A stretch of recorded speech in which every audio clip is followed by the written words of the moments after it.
I'm Tom Vasel. Welcome to the Dice Tower. And today I want to continue my series of why I love games. And today we're going to talk about Summoner Wars.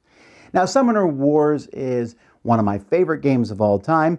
And when it first came out, though, I did not expect it to be that way. I remember very distinctly when Summoner Wars came out, I got two sets. There was two first faction sets. I believe they were the Sand Goblins and the Phoenix Elves and the Tundra Orcs and one other faction. But anyway, these factions, you got two factions with a fold-out paper map. But I played them because Colby Dalk, the designer of this, was a huge Heroescape fan, so much that he had started a website called Heroescapers.com. And he said this was kind of like a card game tribute to Heroescape. And I was like, all right, I'll give it a try. I played it and I enjoyed it. It was a lot of fun. And as the years went by and they released more reinforcement packs and second summoners and big master set boxes, this became one of my favorite games. More and more I enjoyed it. And there's a lot of reasons, and I want to tell you about some of them. First of all, the size per game ratio. Now granted, I have Summoner Wars at the top of my shelf up there in the corner. You can't see it, but it's in a box about this size now. It's in the Master Alliance set box. And it's a decent sized box, but I have everything that has ever been made for the game and ever will be made for the game in that one box, and that is a ton. I mean, a huge amount of game. And really, you just need two small decks and the paper mat. I have a nice board now, but two small decks and a paper mat, and that's all you need to play the game. Well, some dice maybe and some counters. Those are easy enough to find.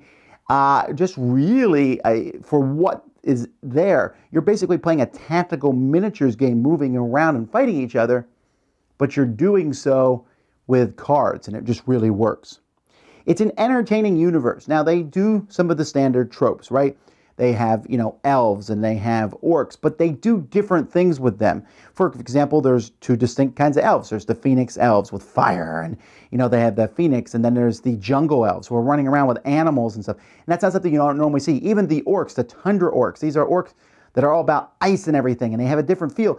And as time went by and they started introducing other factions like the Benders and the Filth, and it was like, wow, they have one faction that was just a bunch of rams, basically, the Vanguard, and this was, the artwork was phenomenal. Each faction had a different feel in how it looked, and I really liked their universe for Summoner Wars.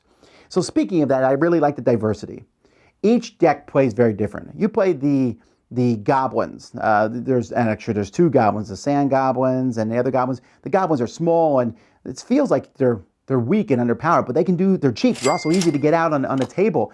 And so they were fast. The Tundra Orcs are big and strong. You got a faction that's all about destroying the walls that summon the opponent's units. You have many different factions, and each one feels differently. To when I meet someone else who enjoys Summoner Wars, I'm like, who do you like? So for me, Jungle Elves, love them. They're my favorite faction. But other people probably have different factions that they enjoy too, even the Filth. The game also feels extremely balanced. Now, I'm not a super player of the game. I don't, know every single ins and out, but I feel like any faction can beat any other faction. The playtesting that went into this was phenomenal. It has to be, right? They're not constantly producing more cards for the game, so the base sets, the summoner sets, have to work with and against each other. And so maybe one faction is slightly better against another faction. I've not seen that, but most of the response I've seen on the internet has been very positive in this regard. And like I said, for me, it feels extremely balanced. Games are fast. The game is all about a small deck of cards, and this deck of cards is your magic that you're using to summon units. It is your units that come out there. It's also your spells that you're casting, and when this deck is gone, you continue to fight till someone's dead. A long game of Summoner Wars is 30 minutes. I really enjoy that. There's an app where you can play this too, and again, it shows kind of the speed of the game. The game is fast to get out on the table. I'm like, oh, I'll grab this army, you grab that army, boom, put up the mat, set up the starting setups, which was a nice, thing to the game, and then let's play. Boom. It doesn't take long to set up, doesn't take long to tear down. A lot of fun. Then champions and commons. Each summoner has a summoner who's like a champion in his own right. 3 big, massive champions, and then commons. Now, in this game, it does a really good job. Your champions are powerful, but you could also forego. You don't even have to put them out. When you get them, you might say, it's too expensive. I'll put out more and more commons, and you can win with commons. But each champion also had a very distinct feeling. When a champion shows up, you'd be like, oh no, it's that guy. What's he going to do to me? Or look what she can do. She's amazing. She's on my side too. And so the champions for me was a lot of fun. They have a distinct flavor to them. Each one can do many different things. Deck building. Many games have you build decks. Collectible card games, living card games. You can deck build in this one. You don't have to. You can just buy the straight summoner packs and play them and it's fine. But they made reinforcement packs, and when the second summoners came out, there was a lot of extra, cards that you can mess around with. But here's the deal. It's really simple. You're picking 18 commons, 3 champions, and that summoner comes with their spells. Boom. So I go, and you can only pick from your factions. You're like, I'll take these. And you can also pick mercenaries. So you could take a really long time, I guess, but it's really fast. I'll be like, oh, I'm going to build a deck. Done. I mean, literally, I build decks in this game in 5 minutes. It's simple and fun, and I love that. I mean, don't get me wrong. It's fun sometimes to go and say, here's 1,000 cards. What deck shall I build? And I get that a lot of people like that, but it's also sometimes fun to take small amount of cards and make a deck from them too. And the simplicity of the game, as I mentioned, it's easy to teach people. You say, hey, you hit on a 3, 4, 5, or 6 on dice. You can move 2 spaces. You can shoot this many spaces. You summon next to a wall. Your cards, you can play them. I mean, the steps of the game are clearly laid out. I can teach people this game very quickly.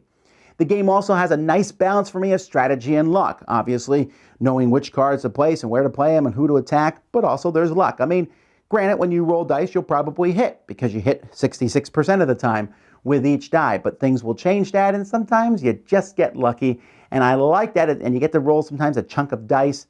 Mixing that with the strategy is a good balance for me in the game. And finally, the game's just fun. It really is. Every time I play Summoner Wars, and I have lost a good 75% of the games of Summoner Wars that I played. I don't care. I have a great time playing it. I love the fact that I have a box full of factions, and they even mix some of the factions, which was interesting. But I have a box full of factions that I can bring out, and you say, you must play this faction. I'd be like, all right, let's try it out. Let's see how I can take this faction up against yours. Entertaining, fun, really great package in a small box. If you've never tried Summoner Wars, I highly recommend it. Those are the reasons I love Summoner Wars. Thanks so much for watching the Dice Tower videos. Find more great videos and reviews, as well as our top-rated audio podcast at Dicetower.com. You can also find other great shows at DicetowerNetwork.com. I'm Eric Summerer, and you've been watching The Dice Tower. The Dice Tower is sponsored by Cool Stuff Inc., where you can find great games for great prices. Cool stuff in stock. Check them out at CoolStuffInc.com.